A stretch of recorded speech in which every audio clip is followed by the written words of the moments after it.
Grabe, sobra naman napaka-excited ng mga yan. Ha? Oo, kasama. Tingnan niya naman, oh. Oo, andito pa ako eh. Oh. Oo, kasama. Ganyan sila, guys. Pag dinadamitan ko sila, ganyan na. Hindi na mapakali hanggat hindi kami umaalis. Hinahanap ko yung razor kasi gusto ko silang gupitan doon sa bukid. Hindi ko makita yung razor. Saan kaya? Where is the razor? Para magupitan ko kayo. Kanina pa kami dito nakagayak at nakabili kami ng ano, may dumaan, nagtitinda. Bangos at saka talangka. Ang problema, paalis na kami. Yung susi na ilagay sa compartment. Hindi na makuha. Totoo? Oo. Ba't alam mo? Nawala dito eh. Hawak-hawak yung susi na saka yung ano. Eh, nasa sasakyan ka kanina eh. Baka nasa Susi ng sasakyan. sakyan saka yung susi ng motor. O ngayon, anong ginawa mo? Yung sipor ito. Binunot ko. Binagsak ko yan. O. Yun na naalala ko. Tingnan mo dito sa ano, baka nasa sasakyan. Malilimutin na siya ngayon. Marami na siya nakakalimutan. Ano yung nakalimutan mo kahapon, Hal? Yung susi nito, naiwan dyan. Tayo makakaalis. Oo. Para tayo makakaalis. Eh, buti yung susi ng bahay nandyan. Lumabas ka, tapos nilagay mo sa loob yung susi. Dalawang susi. Sasakyan at motor. Hawak ko eh.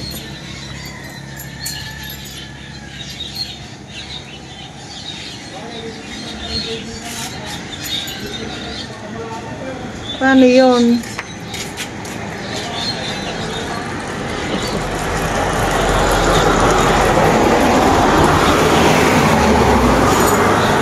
Wala na. Nakikita na talaga sa'yo yung mga ano, pangitain ng pagtanda. Seryoso nga? Oo, seryoso. Baka nandun naman sa sasakyan. Wala, nandito. Check mo ah. Baka akala mo na ilagay mo lang dyan, pero check mo yung sasakyan.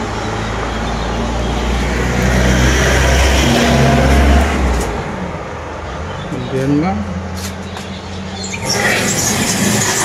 Check mo lang. Sana nandyan. Malaki to yun.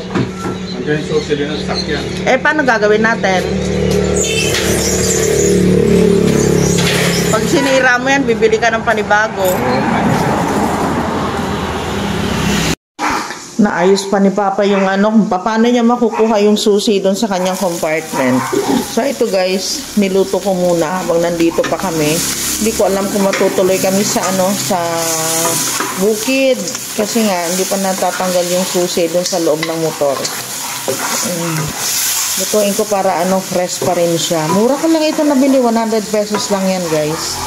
Kalahating kilo.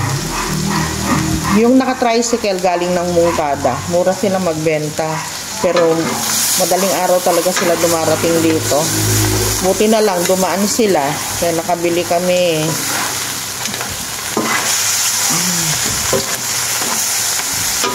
Halabos lang ito guys. Kung gagataan, pwede naman. Nagataan yan later. Pero kahapon ginataan na yung ulam namin eh. Ayan o, yun. Hindi pa nahugas yung pinaglutuan. Patuyuan ko yung ano, patuyuan ko yung talangka. Yung mga batuta, inip na sila sa loob ng tricycle. Kung gusto na nila magpunta doon. Maambon-ambon pa guys. Kaya, ano, pasok mo muna. Sa kwarto na lang pa. Para hindi sila magdumi dyan. Malikot kasi sila eh. Mukhang hindi kami matutuloy. Oh. Para daw hindi masira itong ano, itong alimasag. Kailangan tuyong-tuyo. Pero kakainin naman na eh. Ganito kami magluto kapag iuwi na namin. Pag galing kami ng Bicol, guys, tuyong-tuyo yung alimasag.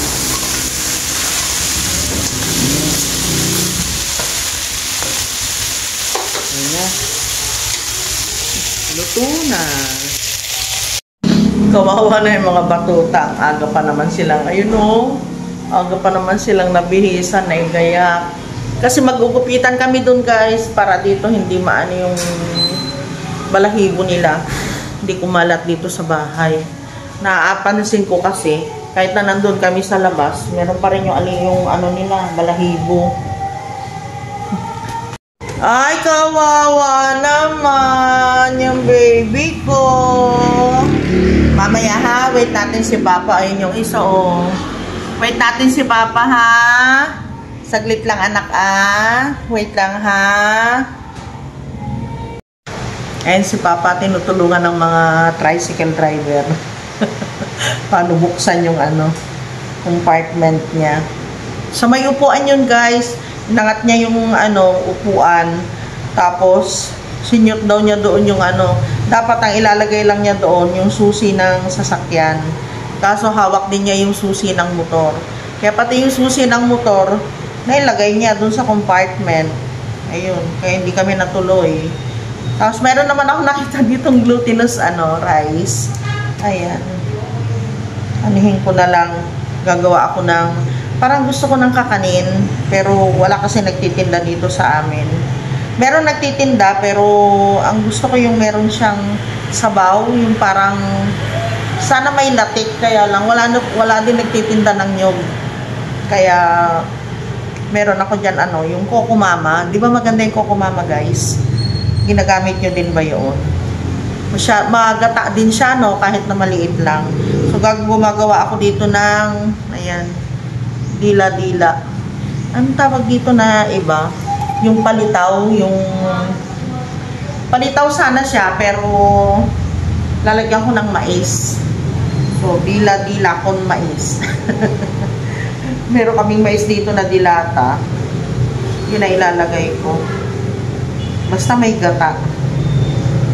Konti lang naman, pang ano lang, pang sa amin lang ni Papa. Saka siguro pag may sumobra, yun, magbibigay din tayo.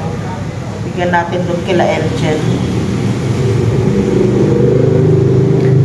Ayun, inaayos pa nila. Tapos alam nyo guys, yung harapan namin. Marami nagsasabi sa amin noon, lagyan namin ng don't block the driveway. Kasi nga, meron kaming sasakyan. Minsan pag dumadating kami, merong tricycle dyan, yung driver, wala. Minsan naman, aalis kami, meron yung tricycle dyan, yung driver, hinahanap namin. Pero sabi din ni Papa, hayaan na. Total naman, hindi naman laging nangyayari yon. Saka hindi naman kami araw-araw na lumalabas. Yung tricycle, araw-araw na lumalabas. Kaya pag lalabas kami, okay lang naman, saglit lang naman yun. Minsan nga sila pa yung nagta-traffic sa amin. Tinutulungan kami. Ngayon, tinan mo mga tricycle driver yung ano. Mahirap kasi kapag hindi ka marunong makisama dito. Lalo na kapag madamot ka. Mahirap. Baka mamaya sila pa sumalbahi sa iyo. Mainis sila. Mas masarap sana ito guys kung ano, puro buo yung ano, yung mais. Pero okay na rin, buti ito, meron siyang mga buo-buo na kaunti. Pero ito guys, malasa talaga ito. Tapos, ilagay na natin itong ano, glutinous. Yung ating dila-dila. Wait lang guys ha, lagay ko na pala itong gata. Yun. Nahuli yung gata. Tapos, yan. Dagdag natin. Para pala hindi siya magdikit-dikit, dapat nauna yung gata. Sorry naman. Masarap din ito kapag merong langka. Pero pag merong ano, merong mais, okay na yun, mais lang yung lasa niya. Kasi parang nagtatalo kapag merong palangka. Pero kung langka, pwede nang lagyan ng langka, tapos saging. Parang na siyang bilo-bilo. Pero langka lang sa kasaging, masarap. O kaya, lagyan mo na rin ng kamote. Depende dun sa taste natin, di ba? Kanya-kanya naman tayo ng gusto. Ako talaga guys, gusto ko makatikim nitong ano eh, ginataan. Hindi naman kami pupunta ng bayan ngayon.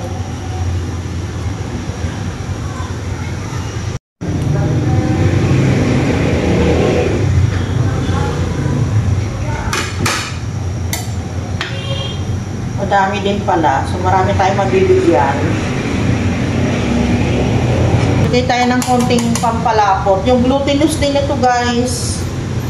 Para malapot. Mas masarap kasi kapag malapot. And maglagay tayo ng gatas. Hindi na ako maglalagay ng asukal. Ito na lang gatas. Ayan.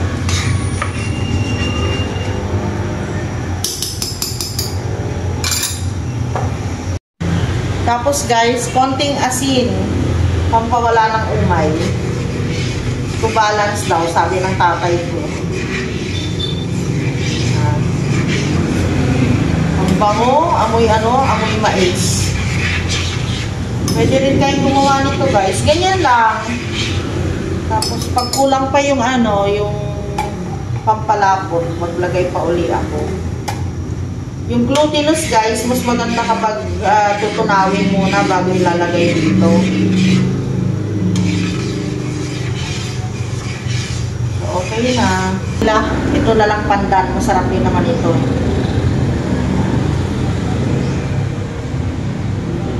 Para mabango. Yan, nakasampay na ako guys. Tapos yung ibang mga damit, nakuha ko na rin. Yun na lang nandun sa dulo ang hindi. And naglilinis din pala ako dito. Ayan. Nililinis ko yung mga ilalim ng upuan. Tapos ito, yung mga punda, magtatanggal na naman ako dito at lalabhan. Ayan.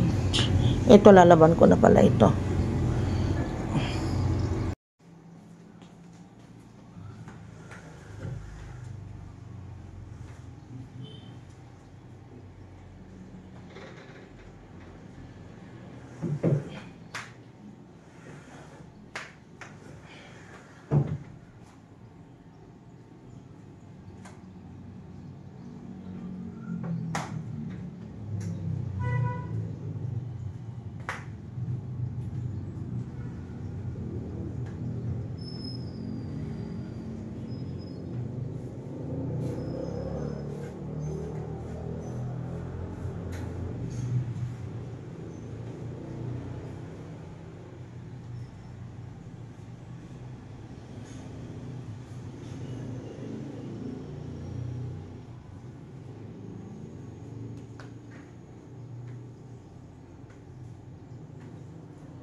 Meron kami ditong gulay bagyo. Cauliflower, saka green beans, yung capsicum, carrots, bawang, saka sibuyas. Nilagyan ko na rin ng siling panigang para medyo maanghang-anghang. Tapos, sahugan natin ng hipon at maglagay tayo ng oyster sauce.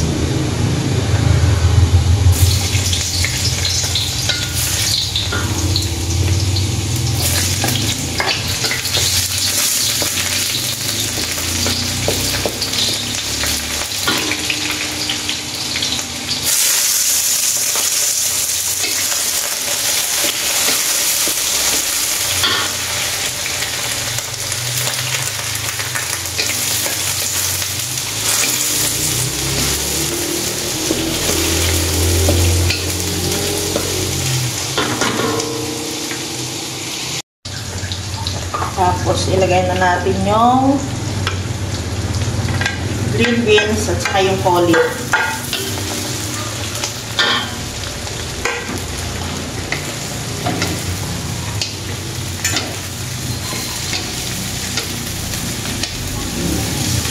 Lalagay ako ng oyster sauce. Maliit lang ito na sachet, guys. Naubusan kami. Free lang ito ng ng toyo.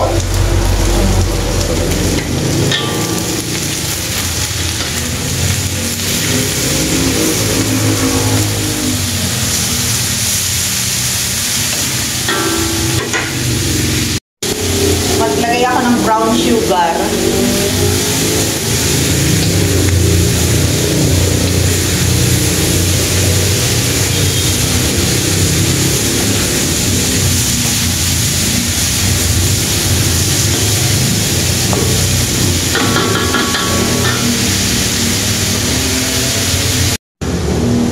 Lagay tayo ng guys, konting sabaw.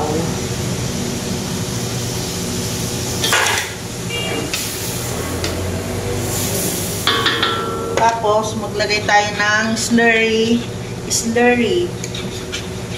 Ito kasaba ito guys, kasaba flour yung meron kami.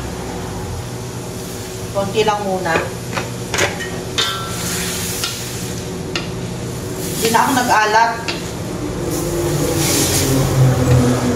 Hindi na ako naglagay ng ng asin. Ayan guys. Ganyan lang yung luto ko. Konti pang tubig, lagyan natin. Yeah.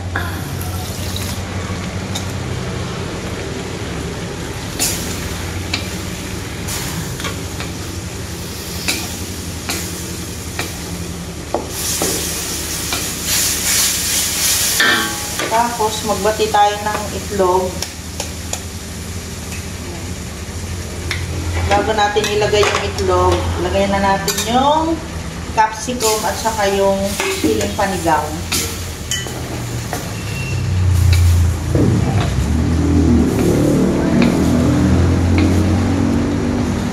Ganyan siya kalapot, no?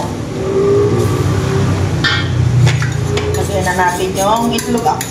Madalang akong maglagay nitong itlog, guys, lalo na pag yung kami lang naman ni Papa ang kakain. Lalo na pag wala kaming sahog. Yeah.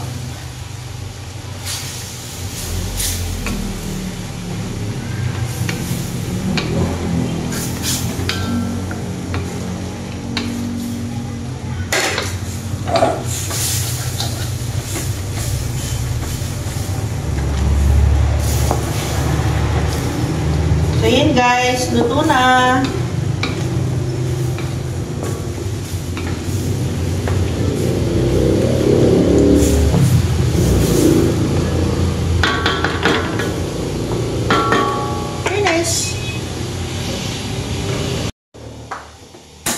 Papainit ko na guys, parating na si Papa.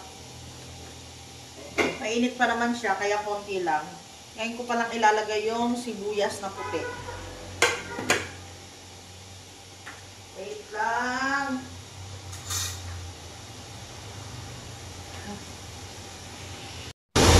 Yan. Panghuli ko talaga nilalagay yan guys, para hindi siya ma-overcook.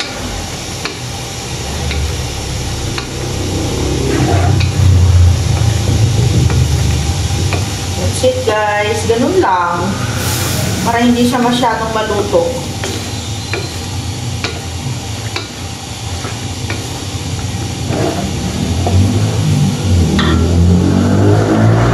Hi, kakay.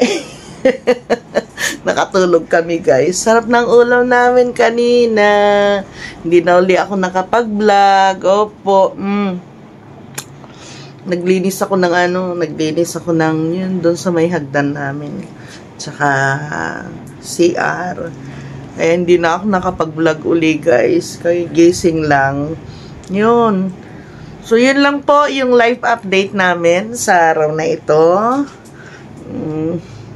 At kami ay magsisiesta. Movie time. Movie time natin, nak. Ha? Opo. Movie time na. Hindi ko natutulog, Nagkakaladyaan sila habang tulog ako. Naririnig ko sila ni Bella. Hi, Bella! Paalam na tayo. Bye-bye po. Bukas po ulit. See you tomorrow, guys. Ay, sus. Bye! Mwah! Ayun yung isa. Bye-bye po. Thank you for watching. Bye! Ay! Hawakan din kita. Kiss din kita. Ha? Ay! Ikikiss din yan ni Mama. Ay! Gagalit. Kiss din kita.